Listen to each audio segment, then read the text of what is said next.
Welcome to the Dallas, Oregon podcast, your quick and informative source of what's happening in and around our city. I'm Allison Roberson, stepping in for your host again today. Each episode, we bring in city staff, local leaders, and community members to talk about the projects, people, and possibilities shaping Dallas.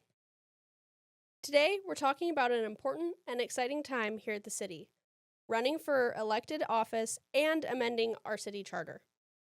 The City Council is made up of community members just like you who take the time to help shape policy and make decisions that impact our daily lives.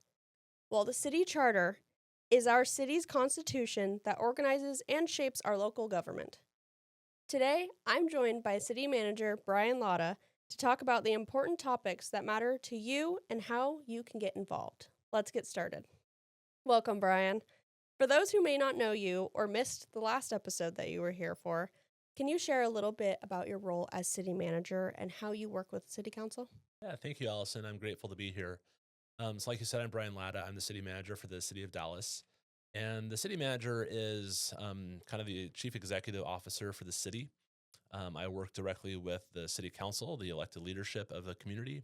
I also manage all of the staff of the city and all the different departments, whether it's the economic and community development, police, public works, fire and EMS, the library, all of our services we provide. I manage all of that with the great help of our department heads and all of our city employees. So that's my role for the city. That's awesome. Thanks for sharing. Now, city council is an important role in local government. Can you share a couple of reasons why they are so vital? Sure. So the city council is our elected leadership. We have 9 city councilors in the city of Dallas. So it's a larger group than a lot of cities around us. But the role of a city councilor is to provide policy leadership for the community. They create local laws. So whether it's how wide our streets are or rules around development in our community, it might be things related to health and safety, or really anything at the local level. They establish utility rates for water and sewer and the services that are provided. So they provide that policy leadership and just do a great job at that. They also represent those in the community who elect them and the things that they care about. And so they are a listening ear to those in the community, to their neighbors, to their friends, those that they associate with in the community. And they take that information that they get from their neighbors and the people in their community, and they bring that to the discussions that the council talks about. Yeah. And Brian, for those who might be listening that are thinking, oh, I want to run for mayor or city council, what does that process look like?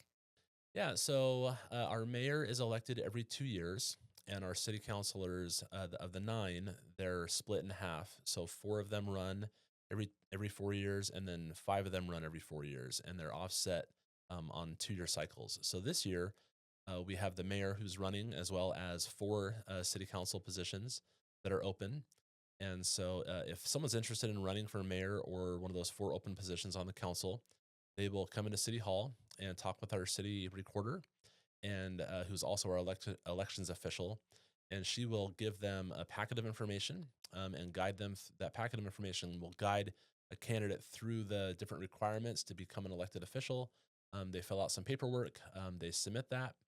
Once that paperwork is validated, then the candidate is given a signature sheet that they go out and gather some signatures. The minimum requirement is 25. We always ask them to go get more signatures than 25 because Absolutely. we want to make sure that all the signatures they get are valid.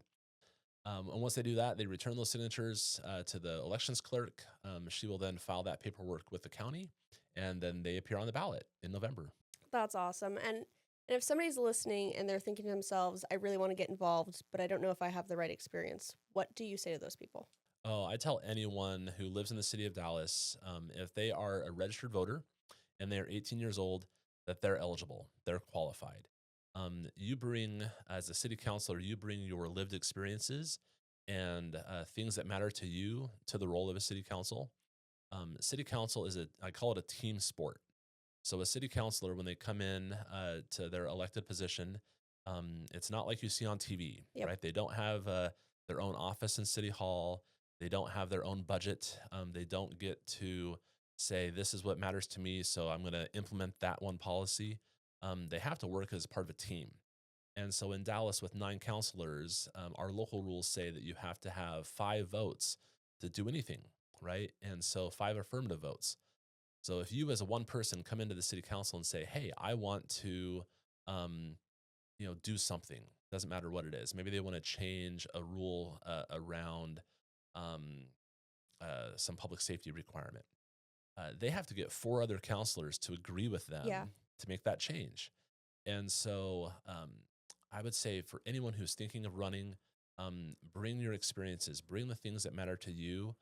You are qualified and you're eligible, again, as long as you're a registered voter in the state of Oregon and 18 years old and you've lived in Dallas for 1 year before you get elected. Yes, yeah. I feel like having that diversity and different background experience of counselors is what really helps shape a council.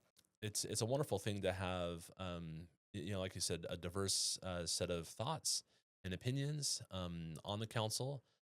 Yeah, we have great leadership now, and there's great people in the community who, if they're interested in running, I encourage them to do so. What is the time commitment for being a city councilor, and what does that work typically look like? It does vary from counselor to counselor on the amount of time that they want to invest in that role as a city councilor. At minimum, council meets twice a month for their business meetings. They also have work session meetings. Those are less frequent, but again, occur on the same night as the council meetings do. We also have committees that the counselors serve on, and so that's one additional day a month. Those meetings, all the meetings occur at the end of the day. The committee meetings are at 4 p.m. on the fourth Monday of the month, and the council meetings are the first and third Monday. And if it's a work session, they'll start at 6, and for business meetings, they start at 7 p.m. Thank you for sharing, Brian. And let's kind of switch topics here real quick. City charter. Can you tell us what the Dallas City Charter is? Yeah, so a charter community, like all the organization or all the cities in the state of Oregon, are charter communities, and so we have a charter, which essentially is the legal foundation for what a city is and how it operates. So you might call it the local constitution, right? It sets again that legal framework. It has the procedures for the public services that we provide. It establishes the rules for elected positions, both mayor and council, any appointed positions like maybe a municipal judge or a city manager. And it just really gives that legal foundation and framework for how a city is going to operate. And the City Council recently set in motion the process to amend the charter. What does that involve? Yeah, so like the U.S. Constitution, right, it has amendments to it. And so the local city charter, as maybe the community changes over time, some legal framework requirements by state law or federal law might influence a city's charter. And so you want to take a look at that charter every so often. The last time we did that was in 2014. We made some minor amendments at that time. And so it's been 12 years since then. So it's just, I think, time for us to, again, review that charter. The process for that is actually done through a robust public engagement process because, again, it's the community's constitution.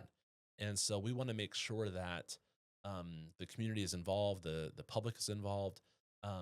So what we're going to do, what the council directed us to do, is to form an advisory committee that will head up the review of that document.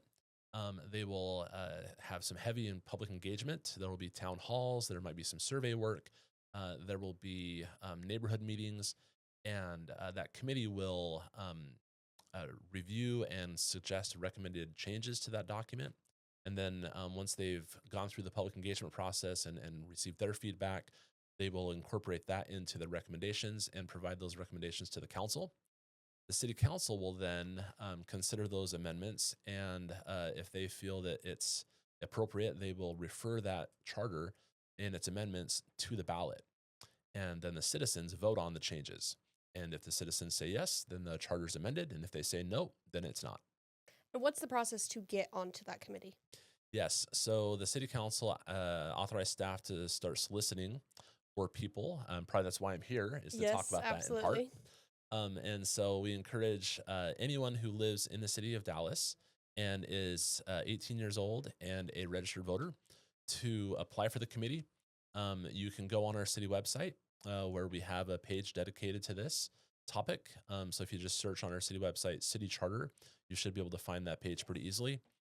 The application form is online, and so you fill it out online and submit it, and the council will select four members of the group of applications that we received to be on that committee. Awesome. And if people are listening and they're not feeling quite ready to serve, but they want to still get involved, what are the best ways to go about that? Oh, I think there's if a committee like that doesn't interest you, there's lots of ways that you can serve in your community. We have friends groups in town that serve the community, both the Friends of the Aquatic Center and the Friends of the Library. Those are great organizations that serve those services. Absolutely.